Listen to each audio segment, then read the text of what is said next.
morning, good morning, good morning. Hey, guess what? Welcome back. This is so great.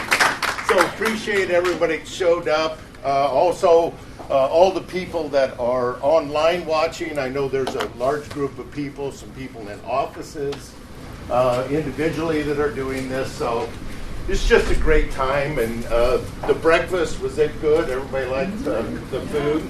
Yeah, Joni does a great job. Great Caterers of Iowa, if you ever wonder.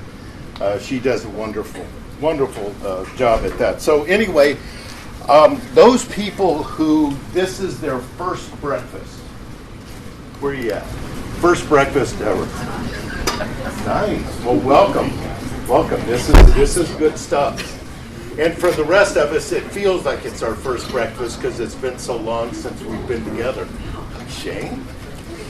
How are you? Fantastic. Shane Gooley's here, by the way, just so everybody knows. Say hi, Shane. So we can all get started now. That's right. Yeah, we're okay. We're favorite Shane in this room. yeah. So exactly. So I want to like a couple of shout outs here. We're going to focus all of our energy and time with our presenter today. But I did want to shout out to Erin Grabinski. Where's she? Oh, there she is. Yeah, Grabinski, right? Okay. She's here with our HMS Home Warranty, Cinch now. Should I stop saying HMS and just say Cinch now? Are we at that level? Yeah, we're Cinch. Okay, yeah. Cinch it is. All right, good. And then with Motto Mortgage, Chuck and Emily, where are you? Where's that? I went back upstairs. I went back upstairs. Okay. All right, fine. And then Todd Van Orsdale, raise your hand up. Here he is. This is our Max Insurance guy. So he'll be calling you and talking to you and helping you out with your insurance stuff going forward, okay? And then I wanted to introduce the person that everybody knows already, but Paul McLaughlin. He is, Paul is now our attorney. So if anybody needs anything, call me first, because he's like really expensive. So go the cheap way first. That's me, and then if we need to, we'll bring Paul in and. If we get in really deep, then we call him. After we get in really deep, we call the big dog in. Yeah, yes. Call the big dog in. Yes. Go, okay, Paul, help us out here. Help us out. So appreciate it, Paul. Welcome. So, and also the Service Center folks, you guys, where you guys all at over there? Service Center peoples. There, here, there we go. Thanks for them. And then would all of the staff that is here, all of our staff, would you raise your hands? These guys are awesome. That's why this works. That's why this works right there. So without any more of that, the introductions and stuff, I want to introduce to you a lady who I've like from I don't know how many years ago when I first met her. She's just dynamic. She's fun to be around. She's smart, and she just is motivated and driven and goal-oriented. And she has started sharing all of that. And so that's wonderful. She's originally from California, came to her senses and moved to Florida, but that's because she got married, And anyway, she's been a speaker at R4. She's been a presenter at Inman. And she's been a presenter at the broker owner conferences. That's where I've met her at. And then Risk Media has brought her in for her knowledge and expertise and that kind of stuff.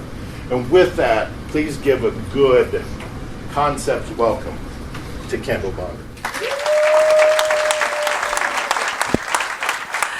Hello, everyone. Thank you so much for coming to spend this morning with me. I know that it's with everything that's been happening in the world, something like this is a little bit of a like, oh my God, am I going to do this? And this is my first flight since I stopped traveling in March because I was traveling and speaking, and I was wore out. So COVID was like a blessing for me because I got to go home and be quiet for a while and just focus on my agents in my office. So I was like, oh my God, am I really going to get in a flight? I mean, Becca had to like confirm with me a couple of times. So thank you guys for taking the risk with me and showing up. I have to tell you, yesterday, have you guys flown? Has anyone flown recently? Okay, so I have not had to wear a mask that long. I literally went to the bathroom to breathe, like just to take my mask off to breathe, because in the airport and in the airline, like they make you wear it 24/7. I also upgraded my seat so I could get a drink, because regular cabin, they won't serve you anything. So, you know, and then you can't take your mask off if you don't have an active drink. So just so you know, that to expect that. There's some changes there. Another change I experienced traveling here was, you know, Tampa International Airport. You know, I have a much bigger airport than you do. And I walked up off the tram, and I go to look through TSA security, and they emptied it out for me. I was like, they knew I was arriving in Iowa. So no, it was so funny because I'm like, oh my God, it's like empty. I've never seen that before. So it was crazy. I'm joking. They didn't empty it out for me, but you know, I was shocked to see it. Like literally the only people there were the security people. So other than that, it was a great experience coming here, but there was some things I had to, I have a quote, and I'll give this to you now. Alvin Toffler said, the illiterate of the 21st century are not those that cannot learn to read or write, or that cannot read or write, but those that cannot learn, unlearn, and relearn. So that is, to me, one of the biggest changes that I've experienced from COVID-19 and being re-exposed to that quote is the speed of change and how rapidly things are changing for us all the time. And the fact that we've had to move. How many things had you had to learn, unlearn, and relearn? Like how to show a house. We had to learn, unlearn, and relearn that because we're doing virtual showings, right? Did you guys have that in virtual open houses here or no? You did? Some of you did? So, whoa, things are speaking. Oh, and I forgot to say hi to all my people. And okay, I had them write it down for me because like I have the worst memory, but Cedar Rapids, love you. Davenport, Ames, and Newton. So thank you guys for showing up for me today too. So I apologize, I meant to do that first. And then now I can put my notes away. I have the worst memory. So anyway, if it's not in writing, it doesn't exist. That's the lawyer in me. So I'm also a lawyer. I graduated from law school at 24 years old with my husband. We met in law school together and got married on Saturday, graduated law school, like walked on Sunday. By Tuesday, was in the car driving to Florida. Yes, when we do things, we do them fast. And so I practiced law for quite a while, did a couple of different things there. And I got my law degree because my mom said, JD, MD, PhD, pick one. My mom was an MD. And so, but I never actually wanted to be a lawyer. My husband made me do it because I had student loans, right? So we had to pay those debt back. So that's how and so I ended up as a lawyer. And then we had our own law practice. And in 2005, something major happened under the Bush administration. He changed the bankruptcy laws. Do you guys remember this, maybe? That was right before the big crash. I don't know if you guys had a bigger crash here as we did in Florida, but it was pretty major. And so a lot of people were filing bankruptcy. And when people file bankruptcy, one of the things that they give up or they have to manage is their homes, right? So we had a lot of foreclosures, things like that. And the banks were flooded, and they just were not managing that very well. So I decided, because I kept trying to find a good real estate professional to help me transition, like help people get out of the debt and move on with their lives, I had a hard time finding a good one. So I became one. And that's how I got into real estate, is the real story. And it was, I've never looked back. I remember once I got my license and I went to my interview with my brokerage and I went to the first training. I came back to the law firm to my husband, because we had our own law firm back then. And I said, I'm not taking any more clients. I'm just going to be a realtor. Everyone thought my head was spinning. They were like, why would you give up one for the other? I have to tell you, I fell in love with real estate and I've never looked back. Right? So I keep my law license, my husband and I both. Now we still work together. It's been 13 years. My husband and I working side by side. Who works with their husband? Side by side. Woo! Or wife, yes. Husband, wife, whatever. That is, God bless you all, right? And so it's been fun. We fight, but we, love working together. In fact, we've, like I said, worked together so long. We don't know how to not work together, is the reality. Yeah, it is. It is so sweet. So let's get into what we came to talk about today. Who is actively using social media to generate business? Awesome. Okay, good. So there's some hands up. Who loves, now hold tight. You're all going to be shooting your hands up in the air. Who loves door knocking and cold calling? Seriously? Like, just one? No? No hands, huh? You don't mind it, but you don't love it. Okay, who hates it? Right, yeah. Most of us don't really want to do that. So we're here today to talk about this concept. So I have a podcast called Improve Your Hustle. If you can't tell, that's my brand, Improve Your Hustle, my hashtag. So in fact, if we have time today, I'll show you when you go Google Improve Your Hustle what you see. But my podcast, Improve Your Hustle, it's on Apple, Spotify, all that good stuff. I interviewed a gentleman named Michael Thorne. Have any of you guys heard of Michael Thorne? Okay. Michael Thorne is a Remaxer out of Canada who does a ton of video. Him and Jesse Peters. Like, they're best buds, and they do a ton of video and things like that. So Michael Thorne is a genius. Him and Jesse both. And so Michael Thorne was on my podcast with me, and we're having this conversation, and he threw this term at me, digital door knocking. It's like, what the heck is that? That sounds amazing. What is this? What do you guys think what does it sound like to you? What do you think it means? There's no real definition. Don't worry, you can't Google it. Instant messaging, okay. What else? What else you guys got for me? What is it when your first impression of that? Yeah.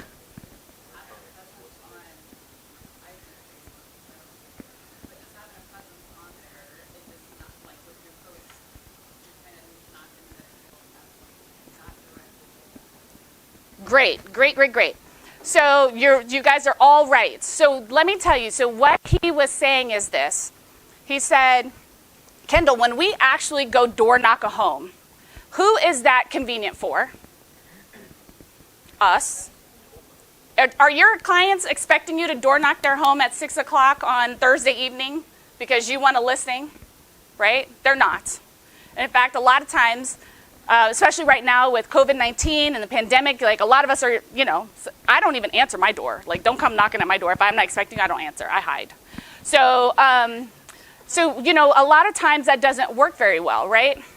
So what he said is when you do videos and when you use social media and you have a social presence and you're connecting online, who is that convenient for?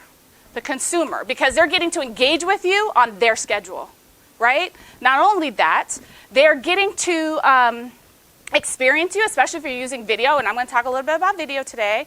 They get to experience you and build know, like, and trust before they ever meet you. I've personally experienced it. I've had people stop me because they've seen my videos. I do a ton of videos. I do them every week. And they'll start me at I had someone stop me at Chipotle because he recognized me and he wanted to join my brokerage because he watched my videos, right? So that's the reality of what, and I thought he had the wrong person. Honestly, I was so shocked. I was like, because you don't expect that, right? But that's what happens when you do video and when you have a social media presence, right? So digital door knocking is this concept of growing and engaging your audience online at their convenience. And guess what else happens? You can door knock hundreds and thousands of people at one time compared to if I go physically door knock. How many houses can I hit up in an hour? I don't know, maybe 10 or 20 if people answer the doors or don't. But if you're doing this digitally, you can hit hundreds, thousands of people in a day. Do I have you convinced that there's maybe something there for you to look at? Maybe? Okay. All right. Let me grab the handy dandy clicker. So, and did I cover all my notes in there? Oh, one other thing I want to tell you. One of the things that I like to tell people about me if you don't follow me on social is that I made this commitment to myself this year to learn, test, teach. I have found that a lot of agents, you spend a lot of money trying to learn something and then it doesn't work, or maybe you're not able to implement it or give it the same amount of attention it probably requires for you to actually make it a part of your business. And you waste money and you abandon it and you have different, frustrations with that. So one of my goals is to learn, test, teach. So that's one of my hashtags, learn, test, teach. So I go out and I learn stuff, I test it, make sure it works and it's cool and it makes sense, and then I teach people how to do it. So that's a little bit of how I came to be where I'm at and why I've been blessed to have the speaking opportunities and other opportunities that I've had, is because I'm not afraid to go do those things. So including my newest super exciting acquisition is I have a monthly column with Inman. Do you guys know what Inman News is? That's one of our major media outlets. So I get a column. So not many RE/MAX people have a voice on Inman. So when we can support other RE/MAX voices, I hope that you guys will do that, because Inman needs to hear from us. And we have to get responsible for telling our story. Otherwise, Inman has a tendency to, judge us up against Compass and EXP and all these other brands that have nothing on us, especially with the quality of agents that we have, as well as the quality of the network that we have. If you are not taking advantage of the RE/MAX community and network outside of this office, again, missing an opportunity there, because there's some great people in this network. If you haven't learned, I'm a RE/MAX broker owner out of Tampa, if that wasn't communicated. Okay, so what's my goal today? Oh, what happened? Oh, well, we'll just go here. So to empower you to use social media and the digital door knock to enhance what you do online, to enhance what you do offline, but not replace it, right? So I'm not trying to tell you all you need is social media and nothing else, okay? But I do believe if you're not using social media to further your business and to grow your business and to build relationships, most of all, because I tell people all the time, it's if you're complaining about, I don't have enough leads, that's not true. You don't need leads, you need to build relationships, right? And one of the ways that you can really powerfully do that is online. In fact, I've met people online and have legit friendships and relationships for years or two before I actually meet them at an R4 or at some other event, or before they become a realtor in my office, for example, right? And then here's that quote I told you guys about as well. So next. I don't know. It doesn't love me. All right. So let's start with, I also wanted to tell you, I talked about, originally this started as 3 steps to help you grow and engage your audience. So you're going to see 1, 2, and 3 up here. But then there's so many steps in between them. So feel free to take pictures of slides and things like that if that helps you to kind of remember what we talk about. But we're going to break these questions down here. So we're going to talk about who's your target audience. We're going to talk about why use social media to build your audience. And then what does your brand say about your business? And then how do you build and blend your personal and professional pages? Is that a question, for example, the personal and professional question? A lot of people are like, Kendall, what do I do first? What do I build? The personal and professional? We'll talk about that a little bit here today. All right, so who's your target audience? Most agents will tell me when I ask them, what's your target audience? What do you guys always tell me? My sphere of influence, or some version of that, right? That's who your target audience is. I'm going to tell you so much more than that, right? Your audience should be bigger and greater than that small group. So let me ask you this. There's 2 groups of people.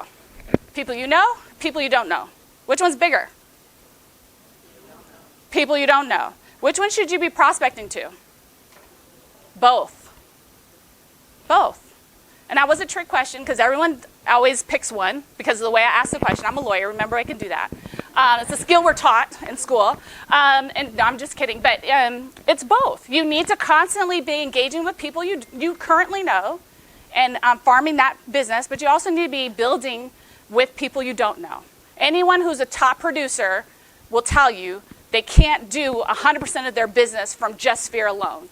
They're all constantly growing beyond that because people will fall off or move away or pass away. All of that happens.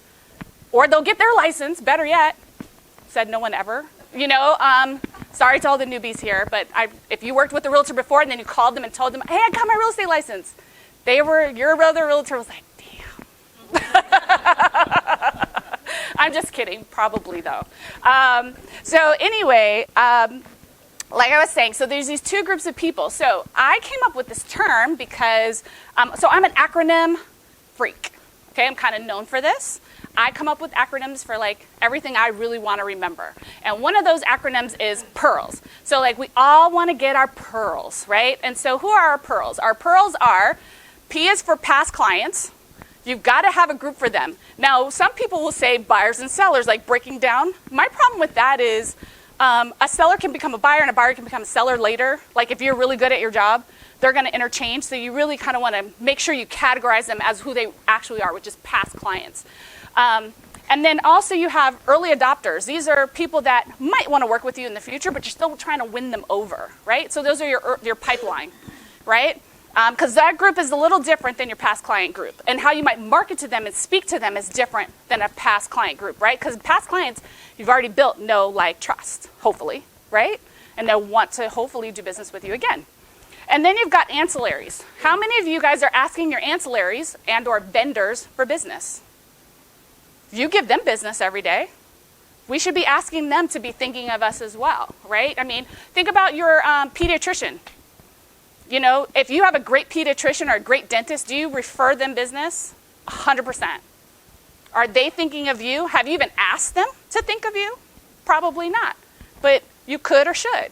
Why not? They've built a trust. They expect your business. Return it, right? Does that are you guys like, no, I could never do that? Sure, right? Sounds kind of simple. All right, next, referrals. And when I say referrals, I'm not talking about past client referrals. I'm talking about other realtors. You need to be building your network with other realtors around the globe. You're part of one of the greatest networks in the world. You need to be tapping into that. Are you making friends with other agents in other cities, in other states, in other countries? Are you a hotbed where people are moving in, like Florida is, right? So when you think of Florida, you should think of me. I don't sell anymore, just so you know. So that's not a selfish thing. I don't sell. If it's in my market area, of course, I'll help you pick an agent in my office to best match with the customer, because you can't read always everything about an agent, right, online. But you're more than welcome to talk to me and tell me what your customer needs, and I help you match. Or if it's another part of Florida, I'll tell you, hey, call Askowitz in Miami, call Jennifer Stewart and Jennifer Atkinson Levitt and Stewart, et cetera, right? So I'll help you find, if you have people, because I imagine when it gets cold here, plus the pandemic, you guys might have some people that leave, no? Maybe? I don't know. Especially if you get to work from home, you're like, I'll stay on the beach. So anyway, so you need to be building your agent network. And then next, loyalists. These should be your raving fans, your friends and family, right? These are people that should say nice things about you and should want to support your business, right? So you should have a category of them that you can kind of focus in on how you target and how you speak to them, because again, that should be different than how you speak to, another group. And then last but not least, another place I see missing is your social network, your engagers. Those are going to be people that are following you, but you don't always know it. And then there's also those people that are following you, and they're in your comments like, hey, love it, support you, you're the best, oh, great, love, heart, like, LOL, all of that good stuff, right? So that I think you should be building lists according to this. Does that make sense? Do you think some of you guys might adopt something like this to kind of help you think about your target audience? Because how you organize your target audience should organize your content. That's why I'm telling you this. There's a reason I'm asking you to organize your audience, because you want to speak to your content. This is why Facebook listens to us, right? And you talk about, someone was telling me, oh, do you listen to Grant Cardone? I'm like, I don't know who Grant Cardone is. This was a while back. I was like, I don't know what that is. Literally the next day, Grant Cardone had a sponsored ad in my Facebook feed. I'm not kidding. True story. In fact, we were talking about something else the other day. Showed up in one of our feeds, in a friend request. Someone, Dennis Curtin, the owner of the Mid-Dixie State regions of RE/MAX. We were talking about Dennis Curtin the other day, and he showed up as a friend request for my friend who is another RE/MAX owner. She's like, that was our first time even hearing of Dennis Curtin, right? So, but anyway, the point is Facebook's not stupid. They are listening because they want to target you with the appropriate content that matters to you. Right? So, that's what you should be thinking about as you build your content. All right.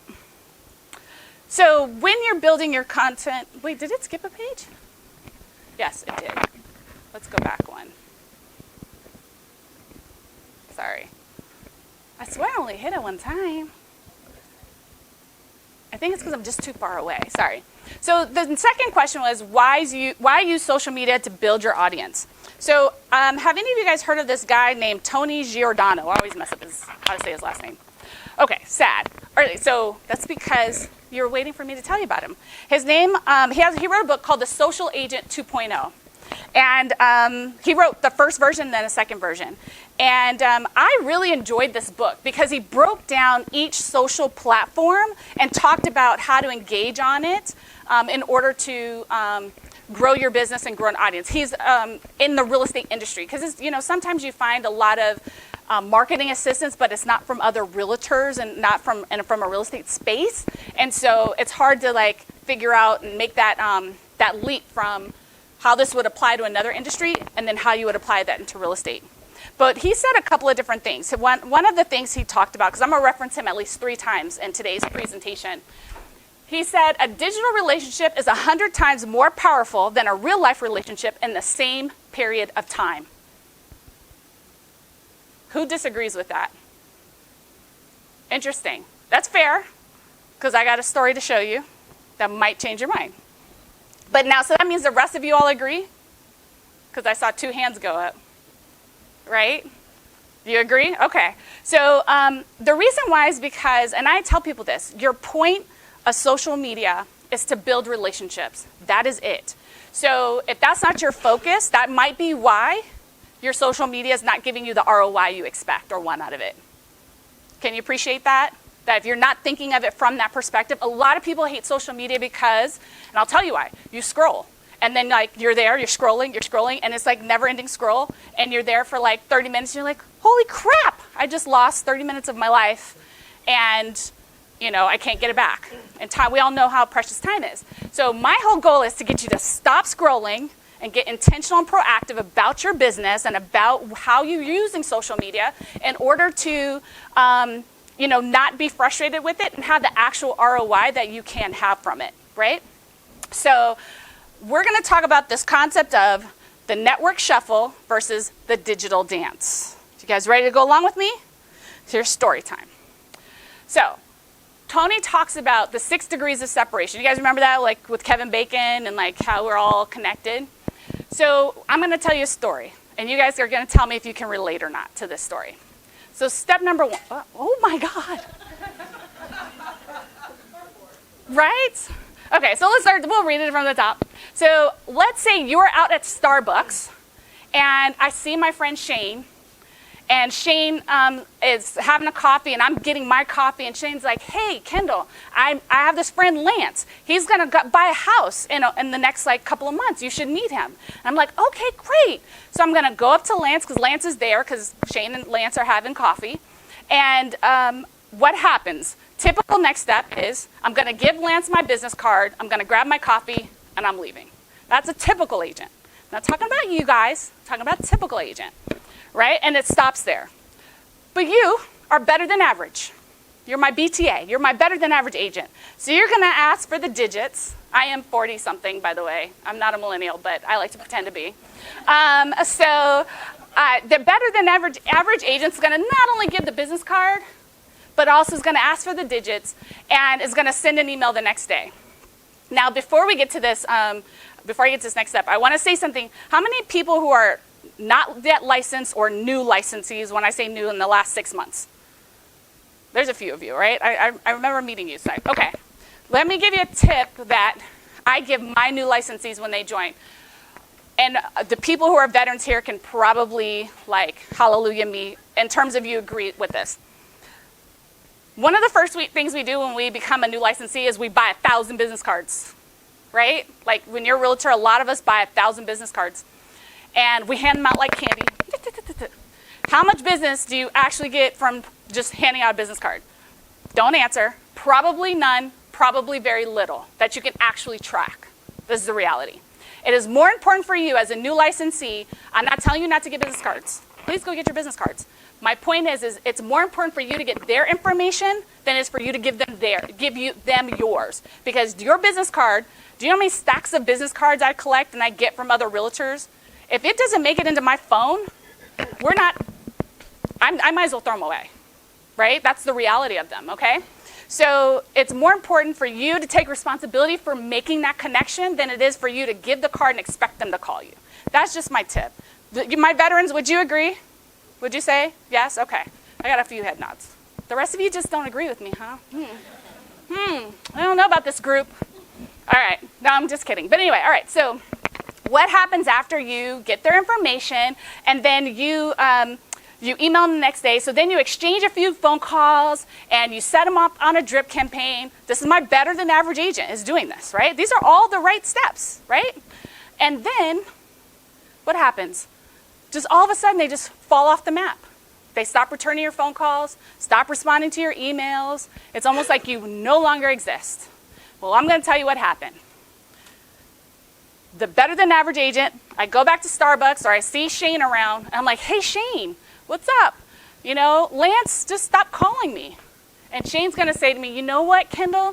He actually bought a house. And he went to an open house, met with the listing agent, and bought it direct. Mother stinker. Right? That's what happens. And then, oh my God, down here, the better than average agent is upset and frustrated with the lack of loyalty. Who can relate to that story? If that's not ever happened to you, you can imagine that it has happened, right? Okay. All right, I'm not calling you out. I'm just saying this is what normally happens. So let me give, and this is the network shuffle as I've titled it. Now let's talk about the digital dance, right? Are you guys ready to dance with me? Hey, we were supposed to play Level Up when we opened up. Something happened there, but oh well. Maybe we'll get that later. So, okay, we got 4 again. So let's start at the beginning. So now we don't have a better than average agent. We have a digital savvy agent, is this person here. And what happens here is the digital savvy agent exchanges contact, I meet Shane, I meet Lance, and I give the business card, we exchange information, right? All normal. But you know what I do? Is immediately after walking away, I send a friend request. Did you know that the pressure to accept your request is highest within 1 hour of meeting? People will then accept your friend request. So you're missing an opportunity if you're not like digitally connecting with that person as quickly as possible. All right, because they're usually not going to say no because they're like, oh, I just met them. They don't have a reason to say no yet. You haven't like scared them away yet, okay? So they're going to do that. Then what happens, so we're going to go follow the arrows. This digitally savvy agent and this potential client, they find out that not only do we have Shane, Lance and I don't just know Shane, we know Matt, we know Ooh, and like we're like, whoa, we have like the same best friends, like we know people. Right? Like, hey, we got stuff in common. Oh my God, and you have a dog named Max too? So do I. And oh wait, we both love yoga. Can you believe it? We both love yoga? I know. Visuals. I just gave you that visual, didn't I? Right? So we have, and it turns out too, we're from the same hometown. Right? So now we realize like we have all these things in common just by a couple of like going to the friend requests, going through the feed, and just learning a little bit about them. It takes 60 seconds. To scroll, find out what they're into, who their personality is, right? Because a lot of people put a lot of stuff online nowadays. Would you agree? All right. So now we figured out we have all this stuff in common. So then now, not only that, Lance gets to see social proof that I'm fucking awesome. Oops, sorry, I said a bad word. I'm freaking awesome.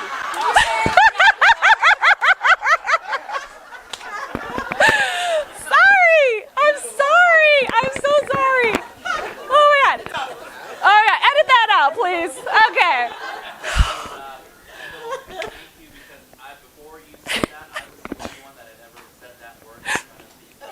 Oh my God. I know.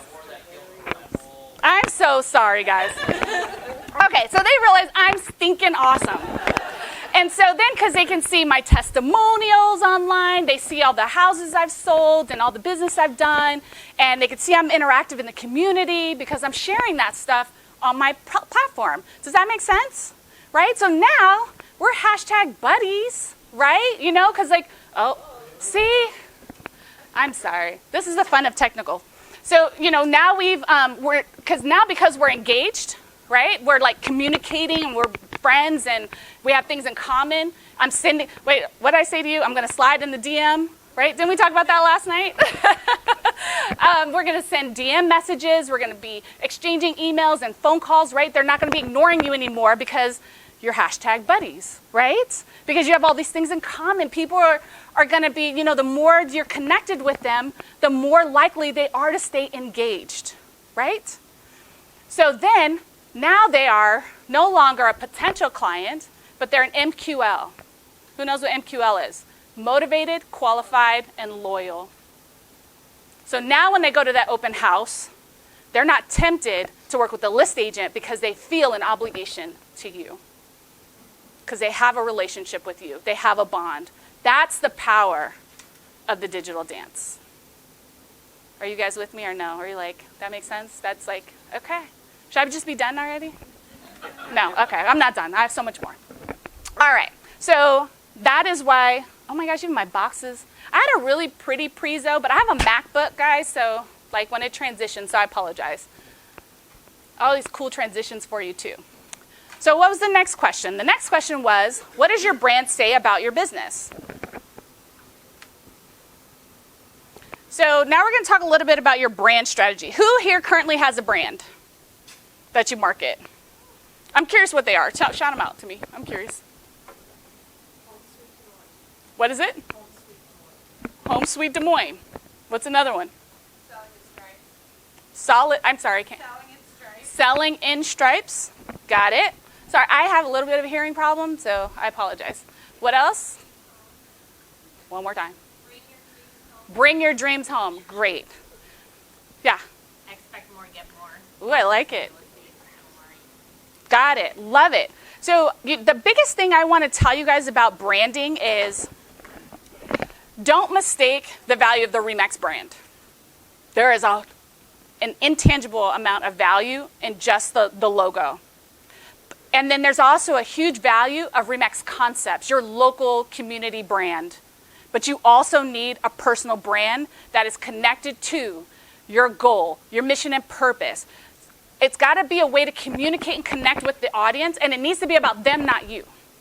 A common brand mistake I see is a lot of teens will just brand it behind a name. Like I have a team in my office, the Folks Group. It's Lindsay Folks' team. And they do amazing business, right? And it's not that it can't be called the Folks Group, right? But you've got to have a tagline. You've got to have some sort of like messaging that kind of shares with your audience about who you are and what you plan. And not only that, the other piece I'm going to say to you, the thing you need to be focused on, to me, this is today and the future.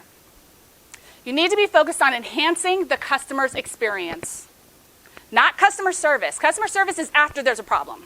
You guys realize that? People call customer service because I have a problem and you didn't do this and blah, blah, blah, blah. And it's like all bad downhill from there. If you're delivering an exceptional customer experience, that's happening on the front end, right? And you want to deliver a consistent experience. You want to know why sometimes you get like one referral and no others from what was a great client? Is because of this. I find most agents are accidentally successful, they're spontaneous, and they're reactionary, okay? My goal, it's in my mission statement, my mission and vision, is to help agents become more intentional and proactive. Take control back. Anybody who's been in this business a long time knows RE/MAX real estate is like this, right? My goal is to help my agents have a little bit more of this. Be in more control of their business, right? And it really is like more like that. And so part of the thing with that is that we will deliver an experience to a customer because we're just reacting in the moment. Like, ooh, this customer likes to text. I love to text. Great, I'll text them. I'll keep them up to date. And, you have this whole process. And then, or a lack thereof, really. And so then the customer will walk away from that transaction like, oh my God, I love Kendall. She was amazing. She did such a great job. And then, refers Shane to me. And then Shane, I notice, doesn't text, but I still do. and I don't have a process for finding out how he likes to be communicated with or how he expects it to go. And I just do my thing with him. And actually now I have 2 more transactions than I had the last time, so I'm super busy. So I don't have time for that, right? Because that's what happens. You guys get busier, and then like because you don't have systems and strategies, you like just start just trying to just make it work, right? The focus becomes, I'm just making it work. I just got to get to the closing table. I just got to get him there. And so what happens is that Shane walks away from the second experience saying, goes back to Lance, who referred him to me, and says, you know what, Lance, like, I just didn't have that same experience that you had with Kendall. And then you know what happens? Lance will say, well, I'm never referring anything to Kendall again. And Shane now is like, yeah, I wouldn't refer things to Kendall again because that was not good for me. So you wonder why someone stops calling you or stops referring you all of a sudden? It's probably because of something like that. Somehow, the first client set an expectation in the eyes of the second client, and because you don't have a system and a process that's structured and consistent and that you follow, you're going to deliver a different customer experience each time, right? So now I'm going into my coach mode and I'm like tangent, but I just want to say that to you guys. Does that make sense? Like how important it is to have activities management, to have activities checklist, and have all of those things that you are consistently doing and delivering to each customer over and over and over again, so that you can deliver the same experience, so you can continue to get multiple referrals, right? Because that's our favorite business, right? It's like a past client referrals, like ka-ching, you're not in competition, like it's the best thing ever, sliced bread, right? So your brand should be about them. So I just wanted to give you some examples of branding. So Nike, well, everyone should know this one. Just do it, right? It's a take action messaging. Apple is think different. Mine is improve your hustle. What does that say to you? It makes you feel like my goal, and when you meet with me and you deal with me, my goal is about you, helping you grow better. It's not improve my hustle. It's not make Kendall rich. No. It's how do I make you better? How do I help you grow, help you achieve your goals? How do I help you become more efficient? That's where, my branding comes from. So your branding should do something similar. You should be thinking about what does the consumer expect from you? What can you tell them about what it'll be like to experience working with you through your brand and messaging? Yeah? Okay, you guys are all staring at me and I'm like, All right. RE/MAX is a business that builds businesses.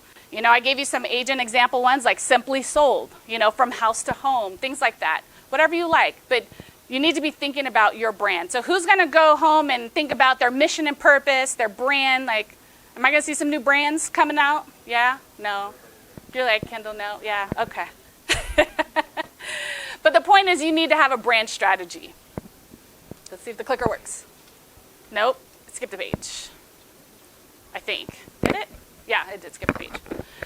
Okay, so this is the thing. I'm going to suggest you take a screenshot of this. We're going to stay here for a little bit because I have a ton of stuff to explain out of this. So how do you build and blend your personal and professional pages? All right? There's a lot of stuff, okay? Okay, Kendall, we can do this. All right, so let me make sure I have my notes here. Oh, Jesus. Never mind. I can't see my mouse. Oh, there it is. Okay. So the first thing is, your goal and your focus on all your pages is to grow and engage both your personal and professional pages, okay? So, and growing those audiences. You want to grow and engage your audiences. That is your focus and your goal. So I'm going to give you some tips and strategies to do this.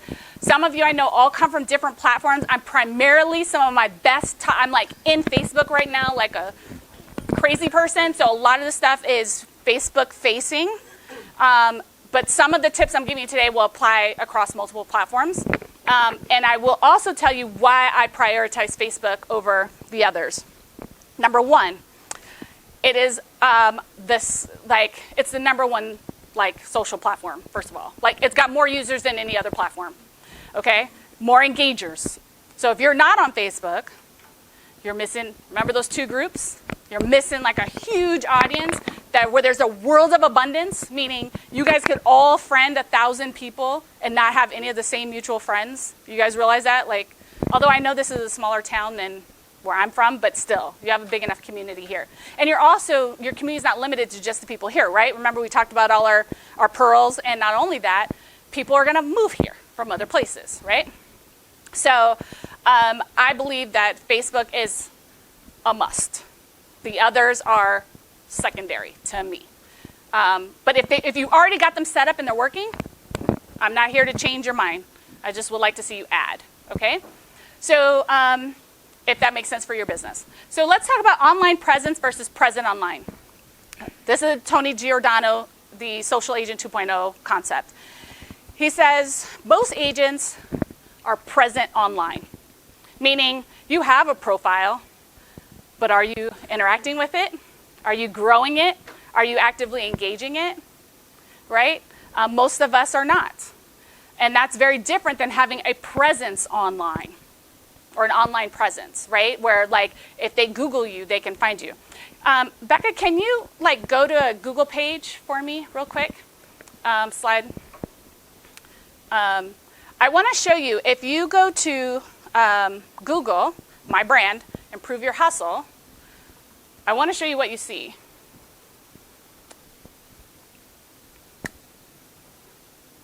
Put your digital footprint, have presence. Are you relevant and active on your network? See, I didn't even say that, but I have notes somewhere that I'm not reading, sorry. While she's doing that, actually, no, I don't want to, that's okay. Is it slower than, I meant to ask you to pull it up, and I should have had you prep it. But anyway, what you see when you go Google, okay, good, this is better. I'd rather you see it. Improve Your Hustle. Do it as all one word to start.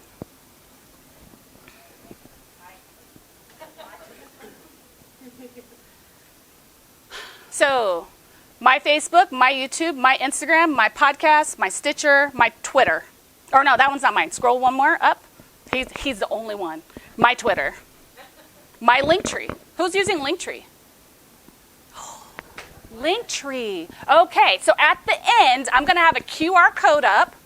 And take your phone, your camera on your phone. You don't need a QR code reader. Nowadays, all the phones are like built-in QRs. You're going to scan that, and it's going to take you to my Linktree. And my Linktree is a list of links. And actually, here, let's click on it. Where's my Linktree? Oh, and Buzzsprout, that's also my podcast. Yep, that one. Look, this is all my links. So if you wanted to, if this was an agent wanting to learn more about my company, it'll take them to my flip book about my company. This is my Facebook business page, Instagram, Happy Wednesday. So I do a thing called hashtag Wednesdays, so WINS on Hump Day, so how to collect a win and how to take the middle of the week and make it better. So that's nothing but videos. It's an album. So on Facebook, I have an album of all the videos that I do. So if you just wanted to go binge watch my 2-minute videos about how to improve your hustle and how to improve your business, right? Because they're all business tips, business strategy stuff. It's for an audience like you guys. You can go watch just those videos. It's my YouTube, my podcast, my Inman column, right? So they can go just read my column. I have a Big View Ambassador link for one of my apps that I use to record my videos, which I love this app. I wrote a book with 2 other agents, so you think you want to be a real estate agent, so it links it out to that. And then also, I put on there, I don't sell anymore, but I put it on there anyway, the mobile app for Remax. So I can send this link tree out, and anyone can go click on wherever they want to engage, they can engage me. So it's called Linktree, so I would definitely recommend that. Okay, now if you can go back to Google, back to the scroll up to the top, and then it says, did you mean improve your hustle? Click that one with the space. So if you scroll, guess who's still there? Me, right? Oh, here we go. See, listen notes. I don't even know what that is. I'm on there too. Stuff like that. Okay, and then I wanted to scroll back down, up again. Sorry, up. Hit images. Look who's there. Cross the line.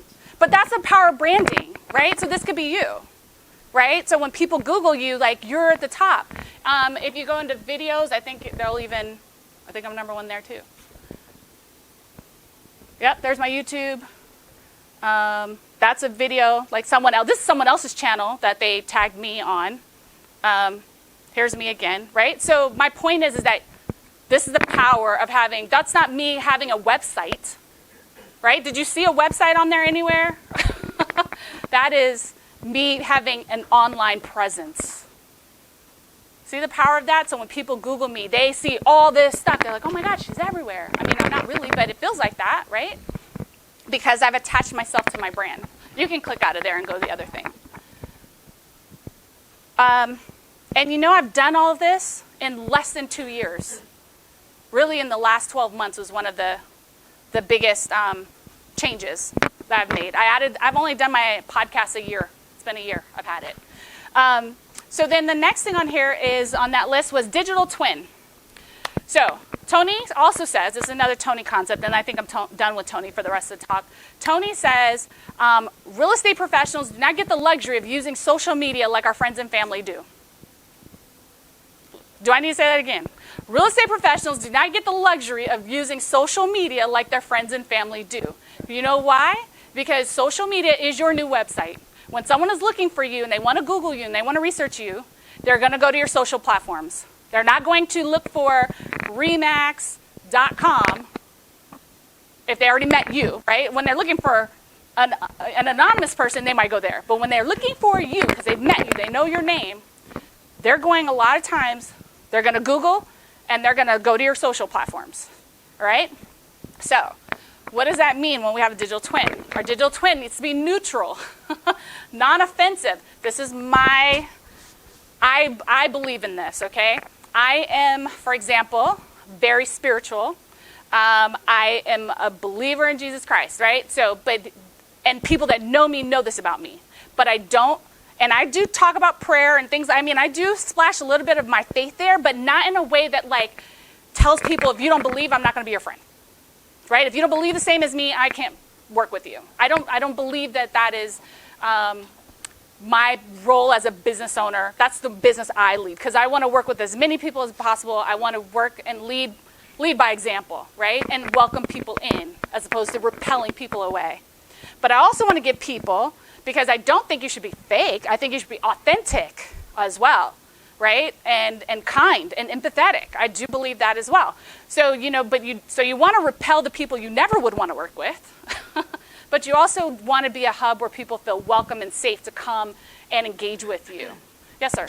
How do I scrub my Facebook? Delete. I'm going to get into that. That's my next thought.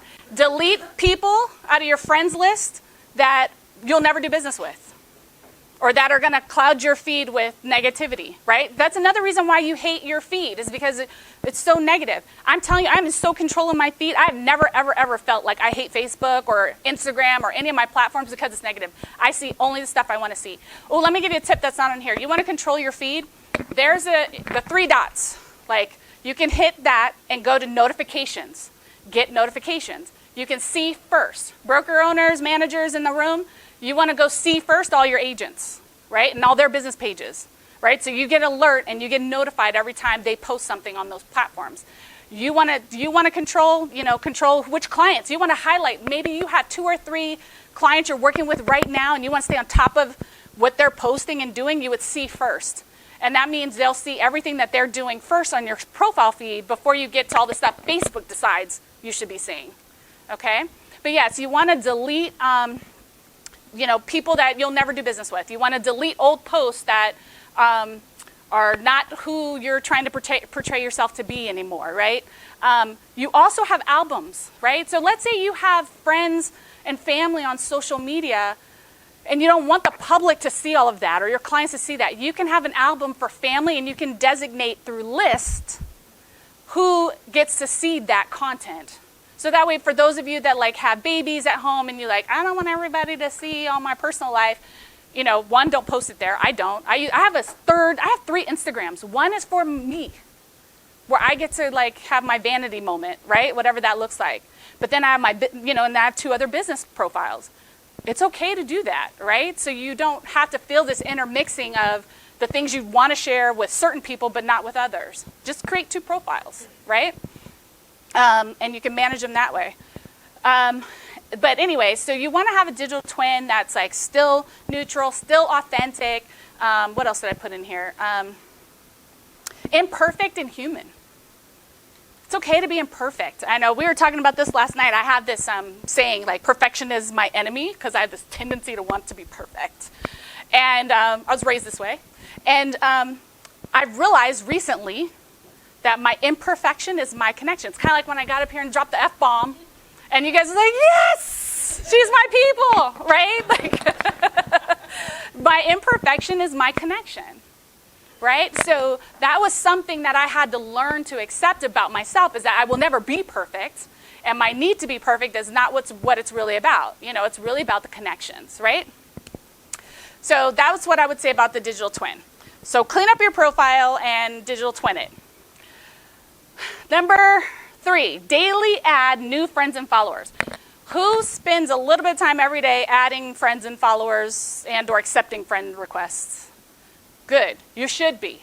And I'm going to tell you why in a minute, how valuable this will be. But I would recommend spending 10 to 15 minutes every day if you're in this growth mode to grow your audience, finding people. So where can you find these people, Kendall? I only know like 10 people. How many of you would tell me your sphere of influence is like 10 people, 50 people, 100 people? I'm here to tell you that's not true. It's much bigger than you think it is. That's a mindset that you have. I'm up to 5,000 friends already, right? So I'm no longer able to accept friend requests without deleting someone. It really sucks. I created a way for you to follow me if you wanted on my personal page. I created a follow button because I can't accept any more friends, right, without deleting people. But people still want to get notifications and see my personal page content. So there's a whole strategy for that. But if you wanted to learn how to do that, follow me on #Wednesdays, because I'm sure I'll do a class about it. We don't have time for me to show you here. But anyway, where do you find these people? Number 1, your SOI, your sphere of influence. If they're in your phone as a phone number, they should be in your social platform. Okay? Yes? Right? A lot of people are missing because you're used to talking and texting with them that you don't add them to your social profile. If they're potential customers for the future, they should be added as a social profile. Number 1, groups. You can go find friends with groups.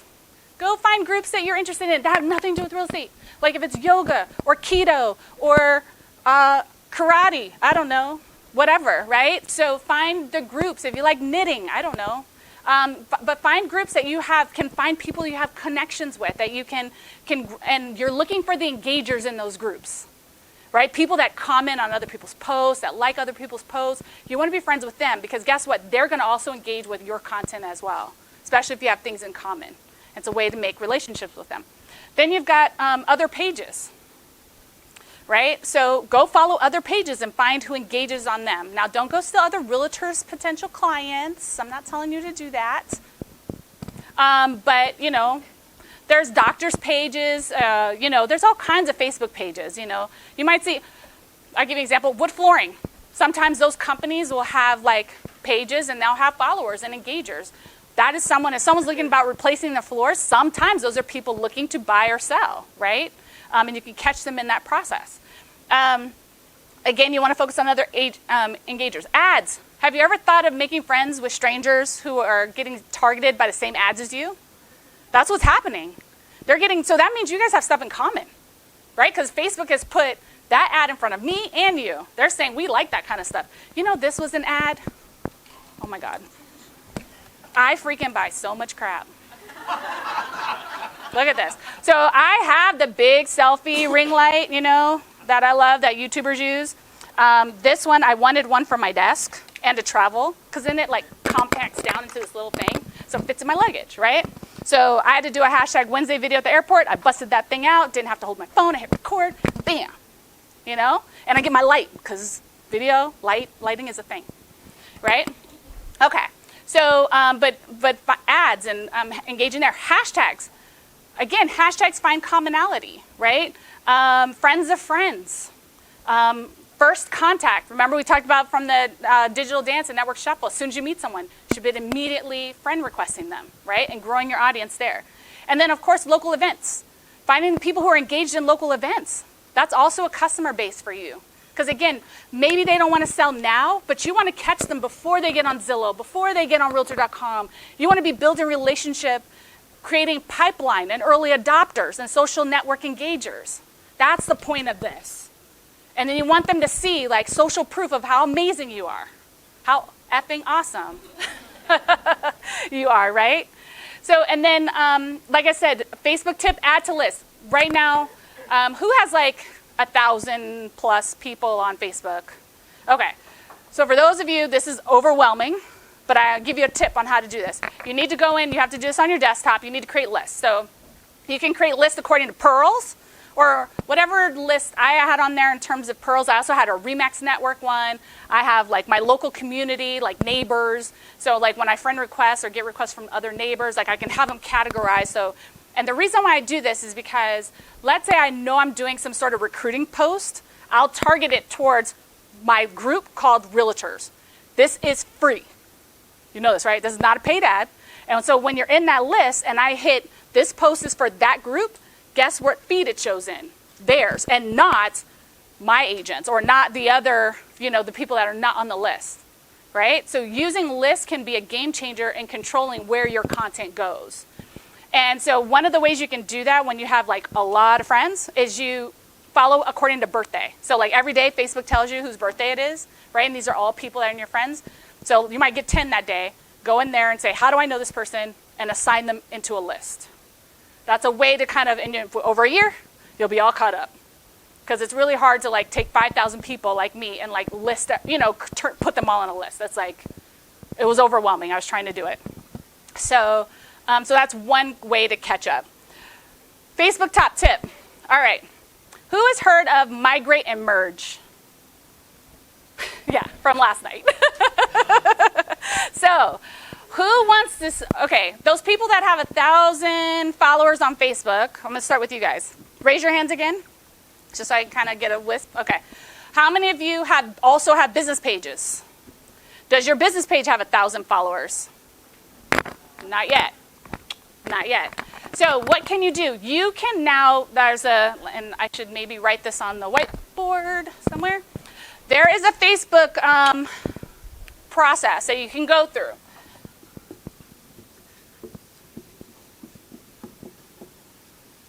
I think this is pages/create/migrate. I think that's what the site is. I'll write that one over here. Facebook Migrate means you can take your personal profile and turn it into a business page, and all your friends will follow you into that business page. And you can select and deselect who you want to follow. Everyone that's ever sent you a friend request that you never accepted can now follow this new business page that is created.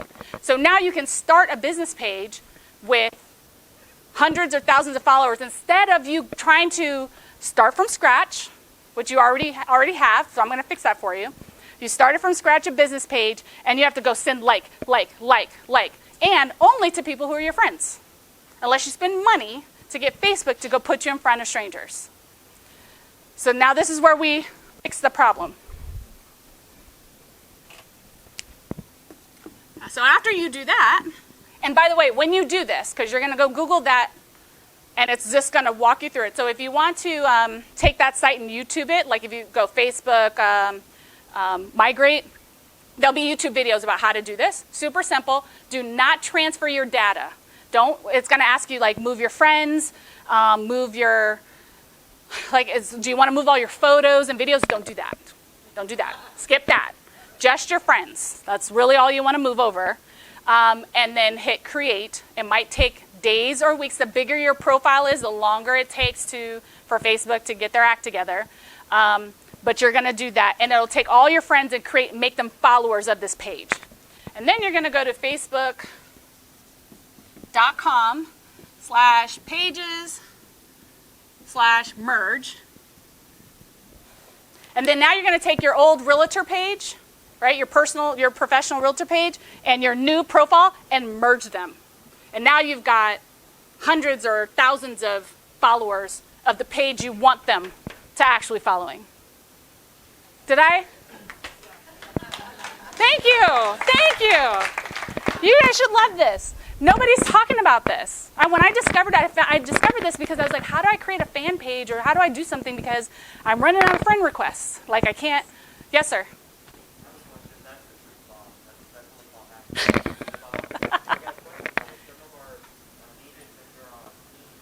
Yes. Are they able to merge their friends when they migrate merge to one page? Yes, so you can do that, but you can only merge 2 teams or 2 pages at a time. So you would merge 2, and then merge 2, and then merge 2, if that was what you were trying to do. And then you could have one central page but it will delete the other pages. It does not delete your profile. Your personal profile will always be there, right? But it'll take all those friends and followers and like put them in your business page.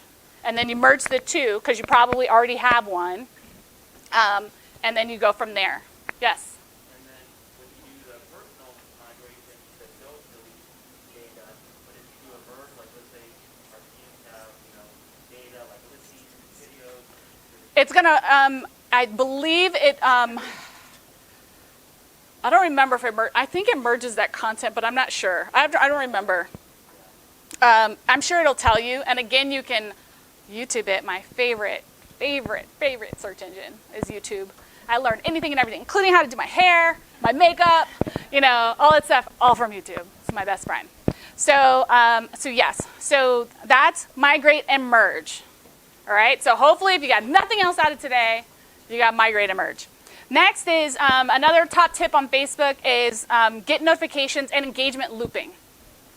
Everything I teach you guys how to do, how to grow your audience and everything is organic. Like I try to teach, because I know most agents don't want to invest money to grow their profiles and do stuff like that. So I've spent like my time in social trying to teach agents how to do it like for free, okay?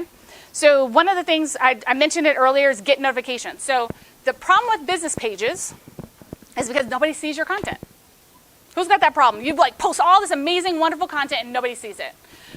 So I'm going to tell you how to fix that, because Facebook has designed it so that to convince you to think you have to spend money in order to grow your Facebook presence and your business presence, and you don't have to. You can grow it. So one way you grow it is that to this. That's instant growth, right? I'm going to have, when I finish this process, 6,000 followers on my business page. That all of a sudden makes you look legit as compared to 76. Right, which is where most of us kind of end up, because we don't want to spend the money to grow it. So number 1. Number 2 is you got to teach your audience what to do. And so your audience, you need to teach them to go to the 3 dots, get notifications from your page, and what happens is Facebook has auto-selected highlights. Meaning highlights is basically Facebook saying, I'll show what we deem interesting to your audience when we feel like it, right? So that means when you follow my page, it's going to say you're going to show highlights. What you want to teach your audience to do is click on that and click standard or see first. Then they will see everything you post. Every time you post something, your audience, your followers will see it. I know that sounds like a lot of steps, but it's really not. It's super simple. And I've done videos on this too on Wednesdays where I literally show you on my phone how quick and easy it is to do it on your phone. Get notifications, right, to standard. So you want to move them from standard away from highlights. And that's one way to get your content organically in front of other people. Another thing is join groups as your business page. You want to get strangers to like your business page for free? Join groups as your business page. And then when they like your comments and stuff, one, they can go follow you if they like what you're posting in the group. But if anyone that's liked your post or whatever in the group, you can easily hit like, and request them to like it. And these are people that are not your profile friends. Does that make sense? This is real tips, guys. They really work. Next tip is engagement looping. Anyone here heard of engagement looping? Okay, so engagement looping is, again, Facebook cares about your post that other people care about. So if you're not getting any engagement on your profile, Facebook deems it as boring and is not going to show anybody else. Okay? They're going to just bury it. So one, you need to pick engaging photos, engaging content, things like that. That's one thing.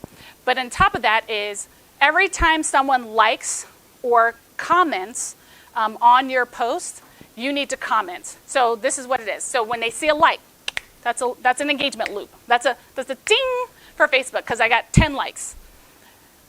Trick here. Do you want this to be seen in front of other people? The first person or first 3 people that like your page, you can click on it and see who that is. Message them in the comments. Hey, Anna, thank you so much for liking my post. I really appreciate it. Second ding that Facebook gets. People are commenting. Then when someone comments on yours, like their comments. Don't skip that. Like a lot of people will just comment back. They'll skip the liking.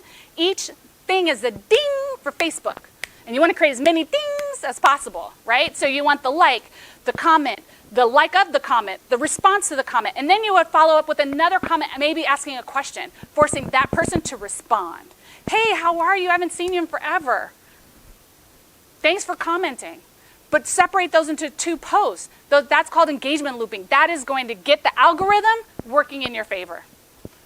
Does that make sense? Have you guys heard this stuff before?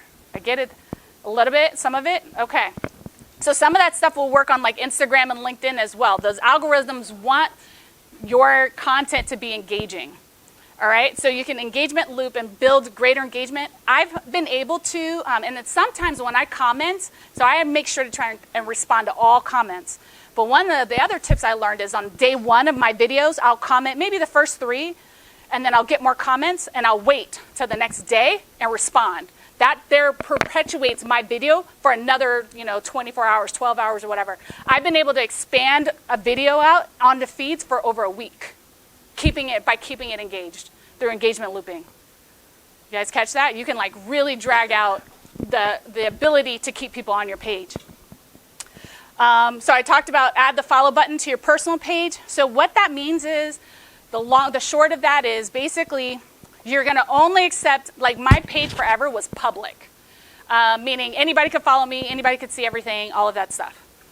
You got to change your ability to accept friends only from friends of friends, not public. And then you have to go to show my content to public. It's 2 steps. And that will create a follow button on your Facebook, which can help grow engagement. Does that make sense? And then last, so who likes to share their wonderful, amazing YouTube videos on their Facebook? You know that's like a no-no. Facebook doesn't want your customers or their customers to leave Facebook to go to YouTube. They don't want people to do that. So what did they do? Some smart people added tabs to your Facebook. So you can add a YouTube tab, an Insta tab, and a Twitter tab to your business page, and people can go in the tab, see your content, and never leave Facebook. Thereby keeping them on the platform that Facebook wants them on, and thereby, again, increasing your engagement and increasing your ability to stay relevant to your clients and appease the algorithm or the algorithm if you watch our funny Facebook Remax videos. Have you guys seen those videos? Do you guys know what I'm talking about? Oh, you know what I'm talking about. You got to play that for your team. They're funny. All right, I think that's it. So this page was pretty full. Did you guys get some good stuff out of this page? Yes? So it's actually, so great question.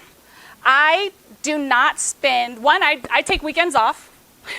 I don't like post on weekends.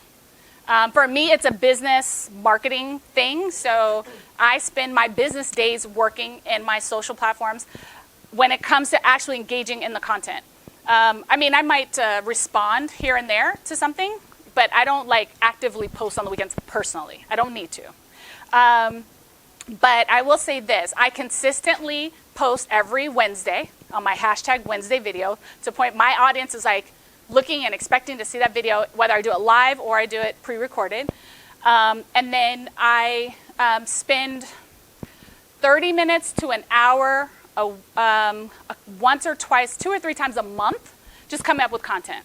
So like I'll pre-write out like content ideas, and then when I go to record or go to post, I'll refer to my list to like come up with something. So that way every Wednesday or Tuesday night, I'm not trying to figure out what I'm going to talk about tomorrow, right? So I kind of will spend once a month kind of just writing down ideas, and just letting those juices flow. And then also too, I only do it when I'm inspired. But if you're responding to people, that's got to be a constant interruption. I do it in clusters. I don't stay in my social all day long. I do it in clusters. I'm like, okay, I'm going to go in right now and I live in my notifications. I don't scroll. Remember, I don't scroll unless I want to see my see first people, right? Which are my agents and top recruits and things like that I'm looking to engage in, right? So I have that controlled for my scrolling, but I don't really spend a lot of time scrolling. Otherwise, I buy stuff like that. That's what happens. Yes. I like, Kendall, what you said in cluster, and I know a lot of you have heard my 16, 45, 15, 5, 1 rule. Yeah. So 60 minutes on Facebook, be very strategic. I love the listing, and then try to find at least 45 comments to react to. So you like it, you love it, you ha-ha. The new one is you can send care, right? The 15 is of those 45, or any post for that matter, try to find at least 15 to comment, at least 3 to 4 words. Man, you look great in that plaid shirt, buddy. And then 5 direct messages, which, go to the pearls. Yep. The pearls. So 5 direct messages to a pearl, and then the 1 post per day. And the 1 post per day, 80-20. 80% is something Personal, yeah. Story, and then the 20% you can do something that is business related. So you go 2 personal back days, personal, business, or personal, business. So that way, Kendall can see the bomb.com that she is and still manage her office or team or teenagers and light and all that kind of stuff. Yes, and I agree. That is a great strategy too for especially your personal profile. Your business profile is probably going to have a lot more business stuff on it than personal stuff. But I would not ever tell you not to be human in your professional page. Like, be human. Be, have that, show your personality. If you find a good funny meme that, you think is like pretty safe to post it. People like to laugh. That's one of the some of the best content you can deliver is like comedy, right? Because people you know why they go to Facebook? To be entertained. So the more entertaining you can be, the better, and the more engagement you will have. So those are all great strategies to do that. I teach a class. That's not what I did today. I built like all new stuff just for you guys. But I do teach a GPS for deepening digital relationships. That's like my other thing. So digital door knocking and digital relationships. And I do a GPS, which is, your goal, your plan, your standards, which are your daily activities that you're going to do to ensure the goal shows up. So, I do stuff like that. And I'm sure that exists online somewhere between my YouTube and my Facebook pages, if you're looking for more structure. I saw a hand back there. Yes, sir. You mean the slideshow? I've already released it, so they have it. So, yep. Thank you. Thank you. And don't go trying to teach my stuff like you're Improve Your Hustle now. I'm just kidding. Oh, yeah, please hashtag me all day long. I love it. So I'm teasing. But anyway, so next slide. And we're like, I have more slides, guys. I'm sorry. Time-wise. Are you guys engaged? Are you good? I know some people have to leave. I'm sorry. Go ahead. I'm sorry. You'll get the slides later. So next is 2. We're just at 2 of the 3. The third one's like 1 page. Don't worry. So 2 is amplify your voice with video. If you want to get more engagement on social media, you got to add video to your business. Now, I don't plan to talk to you about like how to do video. I have plenty of videos on that, right? And some of the strategies I've used, some of the apps that I use to make my videos better. But I will say this because it's not in my notes, but I will tell you this. If you're recording a video, the number 1 must-have thing you must have, in my opinion, is closed captioning. If you do not have closed captioning on your videos, you are going to have much fewer views. I add closed captioning, and I have an app that I use that does it for me for closed captioning. But your business page, your Facebook business page, will also add it for you for free as well. It always goes between 80 and 85%. I think the most recent stat I heard was like 82% of videos watched online are watched with the sound off. So if they have to actually turn the sound on to listen to you, they're going to keep scrolling. Okay?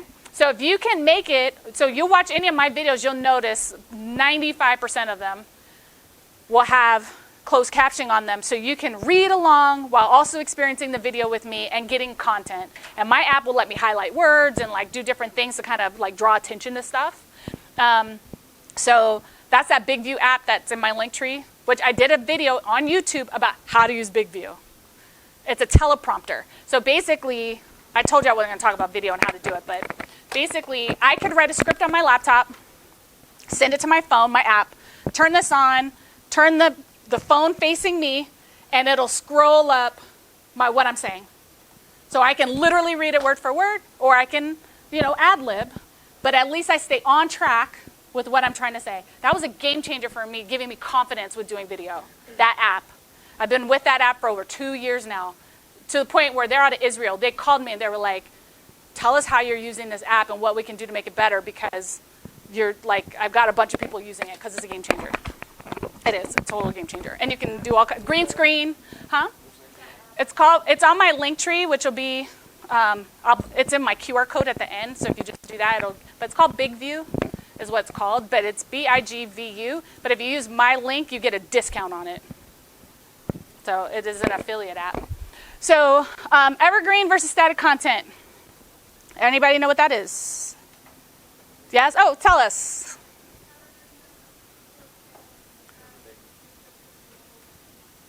Exactly. So evergreen is consistently relevant and has long-term or forever relevance, and static is like right now, right? So I like to give examples. I wrote some down so I wouldn't forget them, but an example of static content is market stats. So today that's relevant, but like a year from now, that video's like, it's going to be completely new stats. Doesn't mean you shouldn't do them. I think both sets of content, but you need to understand that you don't overdo one over the other. Staging a home, that's probably pretty evergreen, right? Because you're going to want to teach them how to do curb appeal, and that's a video that they can watch today, they can watch 6 years from now, and the tips are probably going to be the same, right? So stuff like that. Oh, oops. Oh, snap. Wait, I think I got it. Maybe. One more, back. Yeah, sorry. So that's evergreen versus static is, did I have it here? I want to just read some of the examples for you guys. So community updates might be static as well. And then also current events. That's going to be static, right? That's just relevant for today. You should do all those kinds of videos, but you also want to do, do you guys winterize your homes here? Is that like a thing or no? Yeah? Okay. Huh? Okay, yep, yeah, for vacant homes, stuff like that. And then curb appeal, home staging, those are all examples of evergreen content. And there's like a ton more, right? Telling people how to use lockboxes, the difference between like the realtor, electronic box versus the ones you can buy at Home Depot. That is an evergreen video that you should be doing because you want to encourage clients to hire a professional who will invest the money in a safe box, right? You guys use those here, right? Don't you? Yeah. So that's like a video idea, right? Just educating consumers. Yep, just kidding. So then you need a MAP, Marketing Action Plan. See, another acronym for you. So platform selection. I'm going to tell you this about platforms. And platforms are, for those that are like tracking with me, that's Facebook, Instagram, LinkedIn, Twitter, YouTube, TikTok. Who's on TikTok? Who's using TikTok for business? Yeah? Okay. The marketer in the back. Marketing specialist in the back, yeah. So I don't use TikTok, although I did do a little dance with my daughter on TikTok. She's 13. She sends me TikToks weekly telling me how bad parent I am, stuff like that. So, and it's her humor. So anyway, I'm going to tell you this about platform. The reason why it's relevant for video is because it determines how long your video is going to be. So if you're going to go to TikTok, you've got like 15 to 60 seconds, right? If you're going to do stories, Instagram or Facebook stories, you got 15 seconds worth of content, right, that you're going to record. If you're going to do regular Instagram, that's 60 seconds. But now we get IGTV. Oh. And you can have like a 6 to 7 minute video there, right? YouTube, you probably want 8 to 12 minutes minimum for YouTube. YouTube doesn't like short videos because what are they in the business of? Keeping people on their channel. So you can do an hour-long video on, I have some, on YouTube. I would not put, although I have some too on Facebook, I would not put an hour-long video on Facebook, although when I've gone live, they've been classes and they've been an hour long, and that's just what they are and they live there. But, Facebook, I would say, Facebook business page suggests over 3 minutes. I'm going to tell you on Facebook, you probably got 2. Most people are ready to move on after about 2 minutes, unless they're like your consistent audience and they know what they're going to get from the engagement with you. What other platforms are out there that LinkedIn, I would treat it similar to YouTube. I'm not YouTube, similar to Facebook in terms of 60 to 120 seconds worth of content. Does that make sense? So that's why, now a thing I'm going to teach you a little bit later, well, I'll teach you about that in a sec when I get to it. Go live versus pre-record. You have two options with video. You can go live or you can pre-record. I recommend doing both, right? Pre-recording is nice and easy because you can script, you can teleprompt, you can like think about it, you can screw up and record it again, right? And then post that. Going live is great too because you can add engagement to your pages and to your platforms by going live. And you can go live in Instagram, you can go live in Facebook, you can go live in YouTube, right? And you can also do that simultaneously, right? You can go live to all three at the same time with the right technology, which one of those is RE Stream, if that's something you're into doing. I have some cool programs I recommend people use. But the biggest difference is, I would say this, if you're going to go live, you want to pre-market it. You want to tell people you're going live. The mistake I think a lot of people make is they just go live. They're like, I got an itch, and I'm just going to go live right now. Problem with that is you might have 1, 2, 3 followers, right, that actually engage, unless you have a strong audience. If you have a consistent, like if you have a time at 10 a.m. on Wednesdays, then you might get people that come. But if you pre-market it, you can grow that. So then that you'll get those like more followers and more people. And you can use apps like Livestream and Ecamm in order to grow that audience and I have a 24-hour tick down that I start before I go live. So it sends you notifications through the 24-hour countdown reminding you. I use an app, I use Twilio and LiveLeap, and it'll send you a text message. Hey, guess what? Kendall's going live in 10 minutes, or going live right now. And send you a text. Like you could have stuff like that if you want.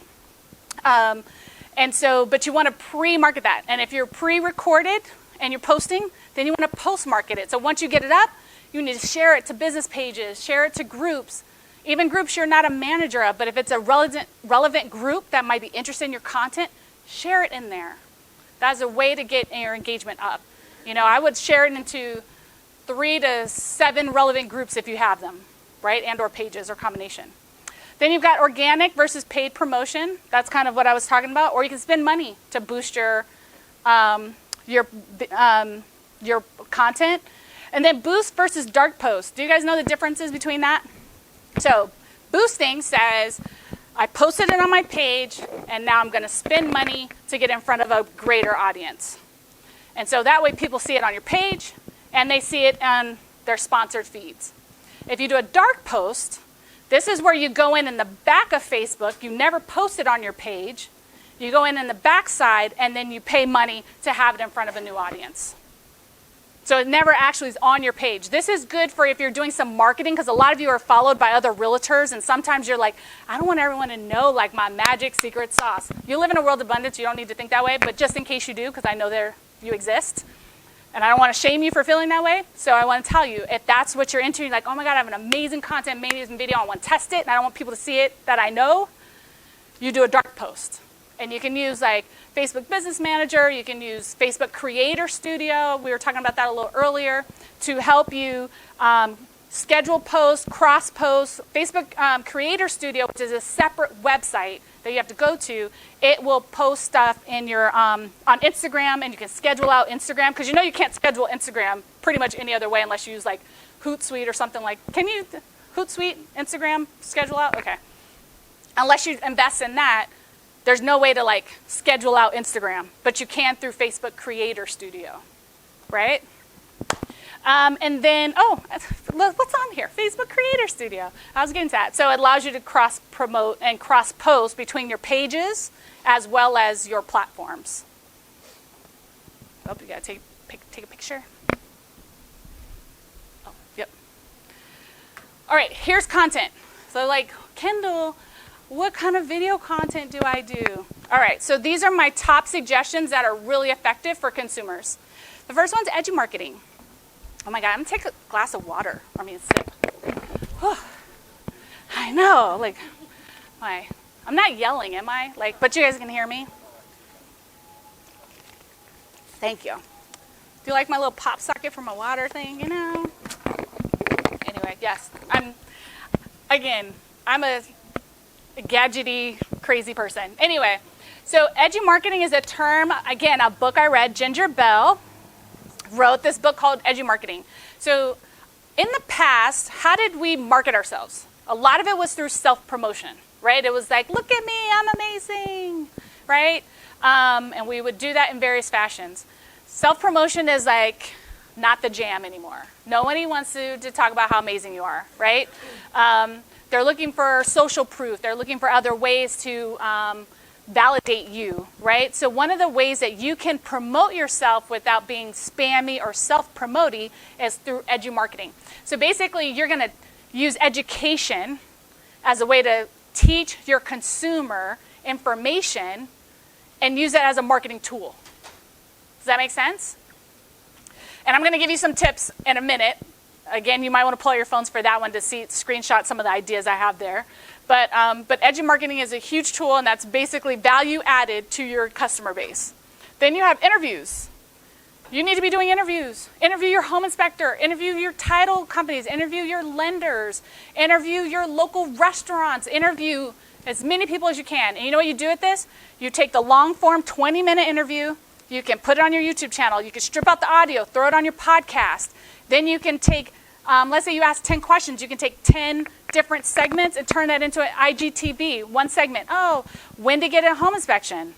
That would be one of the questions. Then what's an inspection versus the difference between inspection and an appraisal? Believe it or not, consumers are confused about that. It's very clear to us. They don't understand. Do a video of asking your home inspector, why would someone get a home inspection and how is that different from an appraisal? And then not only do you have the long form content for your YouTube channel, but then now you have like 10 different little miniature segments that you can throw on, Instagram and Facebook and YouTube. Or on LinkedIn. Sorry, that was the other one, for example. So do more interviews, especially if you're like, I don't like to be on camera, because you all think you look like Shrek. I'm here to tell you, you don't, right? None of us look or sound like Shrek. You look and sound how you look and sound. And when they meet you, they're going to see you and hear you. So what difference does it make? It's a little bit of I always feel like we are a community, realtors of people-oriented people. Like, we like people. We like to be around people. We like to talk to people. We like to engage with people, right? I mean, if you don't like those things and you're in this business, that's weird. So, right? So using video will make those personal introductions that much easier if you do that. Like, I meant to do a video for you guys introducing myself before I came. I just got super busy. I didn't get to do it. But if I'd done that, you would have seen a different hairstyle, number one. Number two, you would have, built a connection with me because you're like, oh, I know who you are. You know what I mean? Because that's what happens with video. Number two, story selling. Who loves to talk about themselves? Most people don't. I don't. I hate it. But the way I found to get around that is storytelling. Turn your life into a story. Turn your experiences into stories. Turn your lessons that you've learned as a real estate professional into stories. And you retell those. This has been a marketing strategy since the dawn of time, is storytelling. So, talk about that lesson, that seller so I had a story where I had a seller who, the night before closing, took out all his cameras and put up cheap ones. I was like, dude, you can't do that. You can't change the fixtures out the night before closing and expect the buyer to go to their walkthrough and not lose their mind, right? So, you know what happened? That became a part of a story I would tell to every seller after that when I said at the listing table, if there's anything that you plan to take with you, now is the time to tell me. We need to deal with it before we put your home on the market so that we can have a plan and strategy to prevent you heartache in the past. Let me tell you a story. And I would tell the story about the customer and the consequence that customer went through, right? So you have 1 million of those, right? Each of you have tons of stories. Use other people's stories too, right? Use the story, tell the story. Now, what's the difference between storytelling and story selling? Action. Setting an expectation in the mind of the consumer that you want them to take action as a result of your story, right? So that's what story selling is that's the difference. Because you want them to eventually hire you as a result of the storytelling, okay? And then FAQs and Q&As. How many times have you gotten the same question over and over and over again from a buyer or from a seller? Do a video about it. right? You're building know, like, and trust. You're building confidence in the eyes of the consumer. You're building reputation. You're building like authority, all of that stuff. So answer Q&As. Again, you know where you can get some Q&As from or some questions? If you're like, Kendall, I don't know what questions consumers have. Where's the number one place people go to get their questions answered? Google. Did you know there's a website? You should write this down. Answerthepublic.com. Have you guys heard of answerthepublic.com? Yeah? So answerthepublic.com is a website you can go to, and it tells you all the questions that have ever been entered into Google about a topic. So if you put keto, it'll tell you all the who, when, why, where, how, blah, blah, blah, blah, blah, around keto. And those are all the things people have typed into Google about keto. Same with real estate, same with mortgage, right? All those different things. You can go to that site, and then now you have a million questions that you can go answer that people are Googling. And then what happens when you, if you put a video out on Google, Google loves, which one? YouTube. Google owns YouTube. So if you got your videos on YouTube, you're answering questions, and you've got good keyword search and good titling, Google is going to favor your YouTube video as an answer. In fact, they'll put it at the top, right? So you don't even have to go all the way down to videos. Go Google how to bake a cake. The first 10 things you're going to see are videos about how to bake a cake. Go Google how to buy a house. You know what you're going to get? No videos. And if you do, you're going to maybe get 3. I did it once. One of them was Dave Ramsey. I was like, what does Dave Ramsey have over a realtor about how to sell a house? Another one was a couple who did a YouTube video about their experiences buying a house. Again, not realtors. And you know what the third one was? Like a home light. Again, no realtors. That's a major space that real estate professionals could be taking advantage of, is on YouTube and doing more video. And then last but not least, listing videos. So these are my least favorite. Please do not take your feet up with a ton of listing videos. I think listing videos are good for one thing to me and one thing only, and that is that you're actively in business. That's what listing videos' purpose is. You're probably not going to sell your house, your listing, from Facebook, right? Like buyers don't go to Facebook, I'm looking to search a house. That's not typically their action, right? But you want people to see social proof that you're actively selling.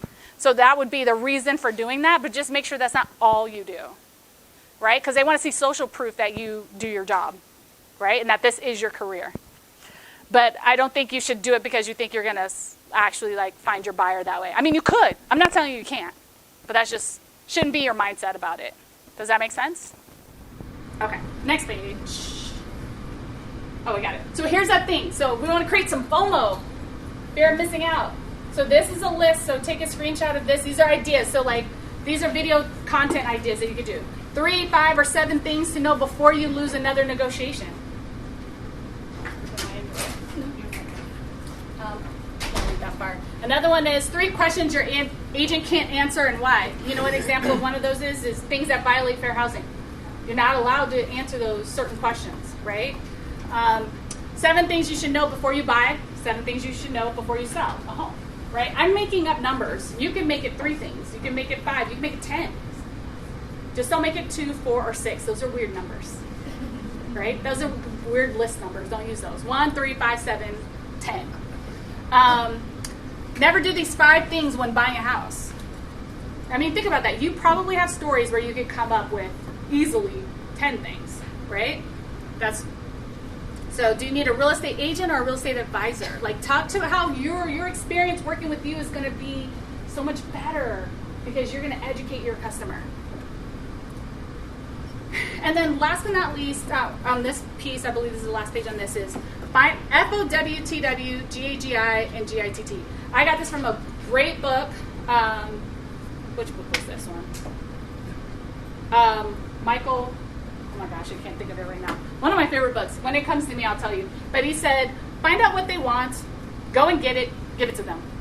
Stop trying to guess what your sellers want or your buyers want. Ask them. Find out what they want. And then give it to them. What kind of experience do they want? Survey your customers. Find out what did they like or didn't like. Do they want a communication contract at the beginning, advising because they want to only hear from you once a week on Monday after the weekend showings and all of that, or do they expect to hear from you every day? Some sellers are like that. Some sellers want you to go to every showing. I wouldn't hire those people. I would not do that if you're a busy agent. You don't have time for that. Unless it's like a super luxury listing, maybe, of course. But, but then go and get it and give it to them. That's one of the content ideas that I would recommend. And then number 3 is convert your prospects to pearls. So I think scripts and prompts. A lot of people will talk about scripting and give you scripts. I believe in scripts. But if you struggle with scripts, think of them as prompts. So when someone says, script is, hi, I'm X from X company, blah, blah, blah. Try thinking of, introduce yourself. Think of it that way. How would I introduce myself? Hey, I'm Kendall Bonner. I'm the broker owner of Capital Realty. Or, hey, I'm Kendall Bonner. I am the visual content creator with Improve Your Hustle, like whatever that is, right? But that's a little bit easier for me to think about is just introducing myself than following this specific script. So if you struggle with scripts and things like that, use prompts to help you kind of stay on flow and on track, all right? Even as it relates to responding to comments. Number 2 is focus on becoming the local, community ambassador. Think about yourself as a resource and authority. There is no other designated ambassador in the world other than a real estate professional. We're ambassadors for our communities. We're the connectors. We connect people to vendors. We connect people to homes. We connect people to, services and restaurants. And, we're a resource and an authority. But you've got to build that reputation by having, a consistent online presence, right? And then engage. You want to engage your audience with another acronym. Empathy, network, glorify, answer, guide, educate. When you're thinking about commenting or writing copy or responding to posts, think about it in those terms. How can you show empathy? How can you create a network? How can you take someone's this and, oh, you should talk to so-and-so, bringing them together. How can you guide? How can you answer questions? How can you educate, right? All those things. Even glorifying, lifting people up. Like, hey, great job, so happy for you, congratulations, right? Those are all ways that you can respond in the comments to create, to follow the different plans that you guys have been given. And then also, so this is where I got cut off. Move the conversation. Move the conversation from online to offline. That's how you close the circle. You got to get them off your social profile at some point and into your phone, into your email, into a text chain, into a DM even. You want to get them from off the traditional online and move them offline. Get them. That's how you close the loop and all of that. That's your goal, is to get them to go from there to over here. Now you've created a relationship, right?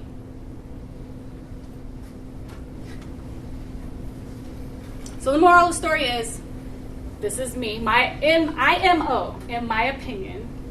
You can build more and maintain deeper connections online than door knocking, farming, or cold calling combined with a strategic and consistent digital GPS. So that's your goal, plan, and standards. If you can get organized with how you treat social media, you can do way more business, build more relationships with people you know and people you don't know through your platforms. So thank you. Thank you.